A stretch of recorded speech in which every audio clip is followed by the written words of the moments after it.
यह कहानी गौतम बुद्ध के जीवन से प्रेरणा लेती है और कामयाबी की राह पर 3 पड़ाव पर प्रकाश डालती है। प्राचीन समय की बात है। एक युवक था जिसका नाम आनंद था। वह जीवन में बड़ी कामयाबी चाहता था, लेकिन उसे यह नहीं पता था कि कैसे इस मंजिल तक पहुंचे।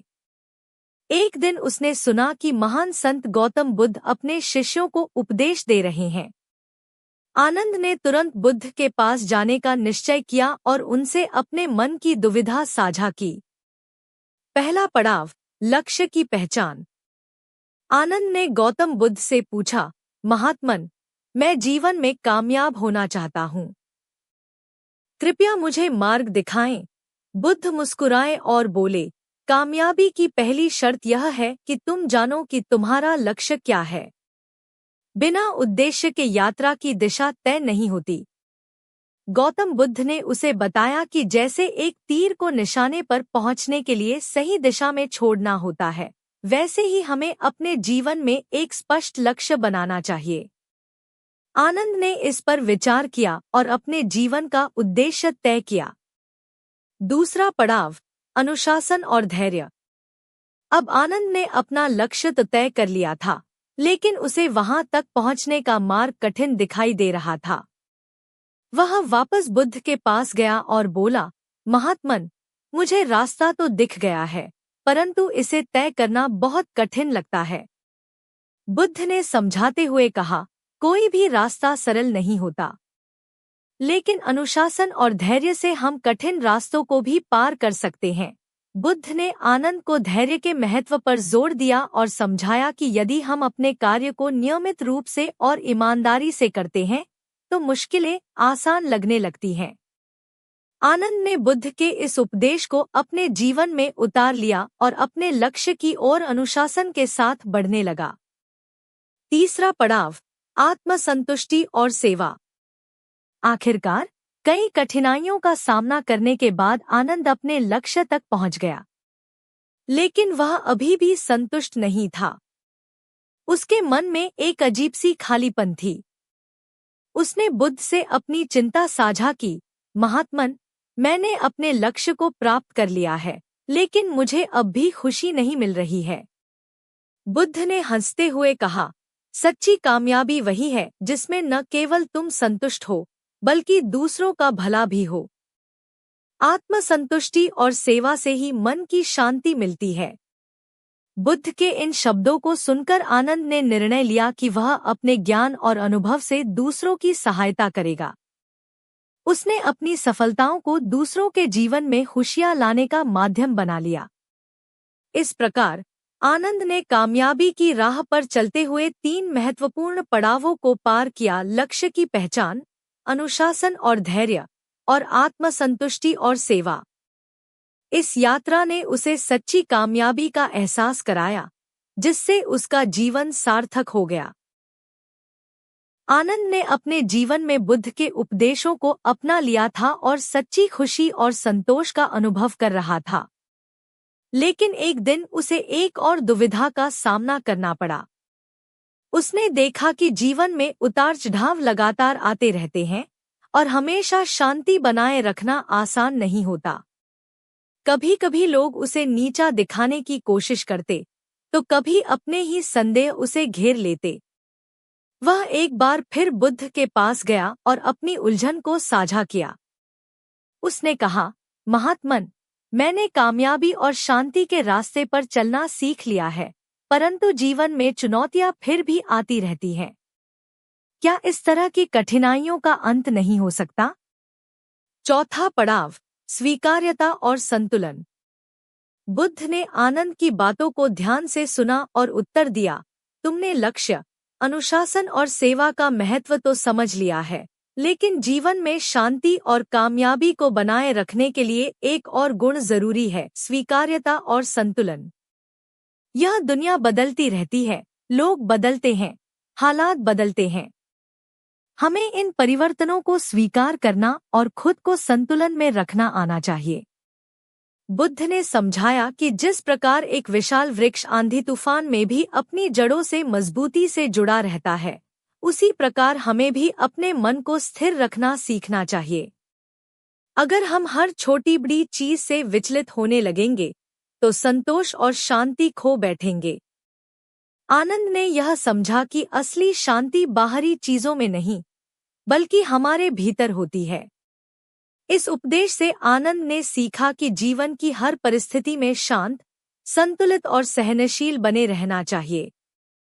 उसने अब जीवन में आने वाले उतार चढ़ावों को सहजता से स्वीकार करना शुरू कर दिया। आनंद ने बुद्ध से अपने जीवन की कई महत्वपूर्ण बातें सीखी थीं, लेकिन उसने यह भी महसूस किया कि ज्ञान और समझ का यह मार्ग कभी समाप्त नहीं होता। वह हमेशा खुद को बेहतर बनाने, दूसरों की सहायता करने और जीवन की नई नई चुनौतियों का सामना करने के लिए तैयार रहता था। गौतम बुद्ध के इन उपदेशों ने आनंद को न केवल एक सफल व्यक्ति बनाया बल्कि एक ऐसा व्यक्ति भी बनाया जिसने अपनी सफलता से दूसरों का भी मार्गदर्शन किया। वह जान गया था कि सच्ची कामयाबी का मतलब सिर्फ अपने लक्ष्य तक पहुंचना नहीं है बल्कि जीवन के हर पल को पूरी जागरूकता, संतोष और दूसरों के प्रति करुणा के साथ जीना है।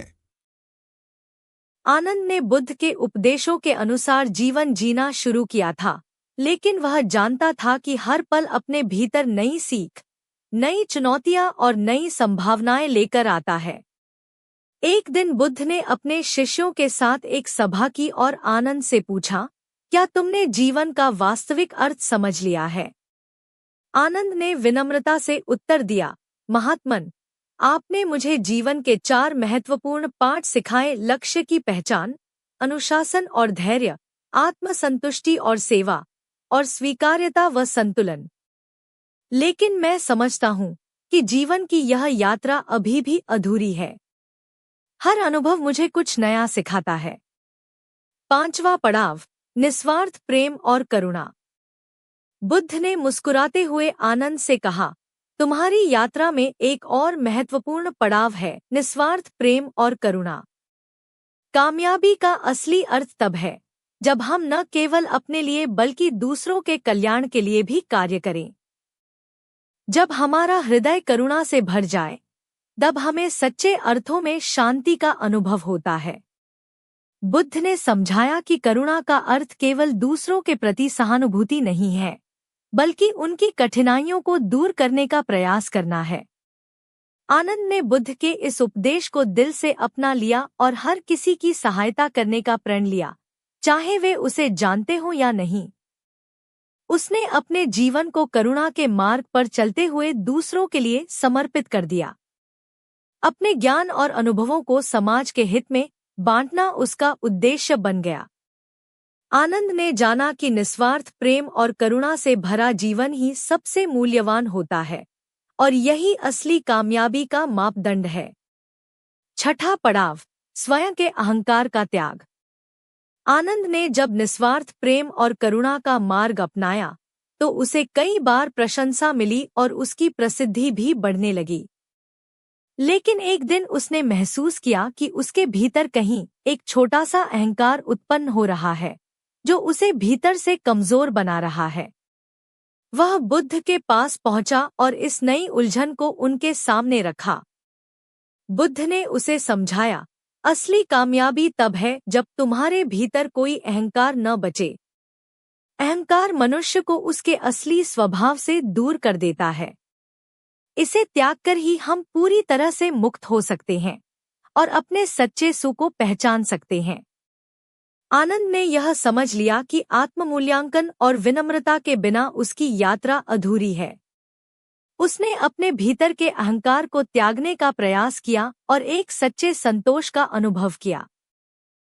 आनंद अब अपने जीवन में पूरी तरह संतुलित, विनम्र और करुणामय हो गया था। वह न केवल बुद्ध के उपदेशों का अनुसरण कर रहा था, बल्कि अन्य लोगों के जीवन में भी रोशनी और शांति का स्रोत बन गया था। लेकिन एक दिन कुछ अजीब घटित हुआ। आनंद एक गांव में गया, जहां उसे पता चला कि एक व्यक्ति उसका कड़ा विरोध कर रहा है और लोगों को उसके खिलाफ भड़काने की कोशिश कर रहा है। यह व्यक्ति आनंद के कामों पर सवाल उठाता और कई बार उसका अपमान भी करता। आनंद ने इस पर ध्यान नहीं दिया और अपने कार्यों में लगा रहा, लेकिन धीरे धीरे यह विरोध उसके लिए भी कठिन होने लगा। एक दिन आनंद ने बुद्ध के पास जाकर अपनी दुविधा रखी। उसने पूछा, महात्मन, जब मैंने जीवन में करुणा, प्रेम और निस्वार्थता का मार्ग अपनाया है, फिर भी क्यों मुझे विरोध और अपमान का सामना करना पड़ रहा है? 7वां पड़ाव, धैर्य और क्षमा की शक्ति। बुद्ध ने मुस्कुराते हुए कहा, जैसे एक पेड़ फल देता है पर पत्थर खाने के बावजूद अपना फल बांटना नहीं छोड़ता, वैसे ही सच्चे करुणावान व्यक्ति को भी विरोध या अपमान से विचलित नहीं होना चाहिए। तुम्हारा उद्देश्य दूसरों की सहायता करना और उनके जीवन को बेहतर बनाना है। यदि कोई तुम्हारे मार्ग में बाधा बनता है तो उसे क्षमा करो। क्षमा और धैर्य ही सच्चे संत के गुण हैं। बुद्ध ने आगे कहा, संसार में सभी का दृष्टिकोण अलग होता है। कुछ लोग तुम्हारे कार्यों की सराहना करेंगे तो कुछ तुम्हें समझ नहीं पाएंगे, लेकिन तुम्हारा कर्तव्य है कि तुम प्रेम और क्षमा के मार्ग पर बने रहो, बिना किसी शर्त के। क्षमा से न केवल तुम्हें शांति मिलेगी, बल्कि विरोध करने वाले का हृदय भी बदल सकता है। आनंद ने बुद्ध के इस उपदेश को भी अपना लिया। उसने विरोध करने वाले व्यक्ति को पूरी तरह क्षमा कर दिया और अपने कार्यों में निरंतर लगा रहा। कुछ समय बाद वह व्यक्ति आनंद की विनम्रता और करुणा से प्रभावित होकर स्वयं उसके पास आ गया और अपनी भूल स्वीकार की। आनंद ने उसे प्रेम से स्वीकार किया और उसे भी मार्गदर्शन देना शुरू कर दिया। 8वां पड़ाव, समर्पण और अहंकार का पूर्ण विसर्जन। समय के साथ आनंद के मन में यह विचार आया कि वह जो भी कर रहा है उसमें उसका अपना कोई योगदान नहीं है। यह सब कुछ बुद्ध के उपदेशों और ब्रह्मांड की दिव्य शक्ति का परिणाम है। उसने स्वयं को पूरी तरह इस शक्ति के प्रति समर्पित कर दिया और अपने सारे कार्यों में मैं को हटा दिया। अब आनंद का जीवन पूरी तरह से अहंकार मुक्त, निस्वार्थ सेवा, प्रेम और करुणा का प्रतीक बन गया था। वह जान गया था कि वास्तविक कामयाबी का अर्थ केवल अपने लिए कामयाब होना नहीं, बल्कि अपने जीवन को इस संसार की भलाई के लिए समर्पित करना है। आनंद का जीवन अब पूरी तरह से शांत, संतुष्ट और आत्मा की शांति से भर गया था। उसने अब अपने भीतर किसी भी प्रकार का मोह, द्वेष या अहंकार नहीं रखा। जीवन में उसने जो भी सीखा उसे दूसरों में बांटते हुए ही आनंद का हर दिन बीतता था। धीरे धीरे उसके शिष्य और अनुयायी बढ़ने लगे और उसने कई लोगों को जीवन के वास्तविक अर्थ की समझ दी। 10वां पड़ाव, ज्ञान का विस्तार और दूसरों के भीतर जागरूकता का संचार। अब आनंद का जीवन एक गहरे उद्देश्य से भर गया था। वह जान गया था कि सच्चे ज्ञान को पाकर उसे केवल अपने भीतर नहीं रखना चाहिए, बल्कि उसका विस्तार करना चाहिए। उसने बुद्ध के संदेशों को लोगों तक पहुंचाने और उनके भीतर जागरूकता लाने का प्रण लिया।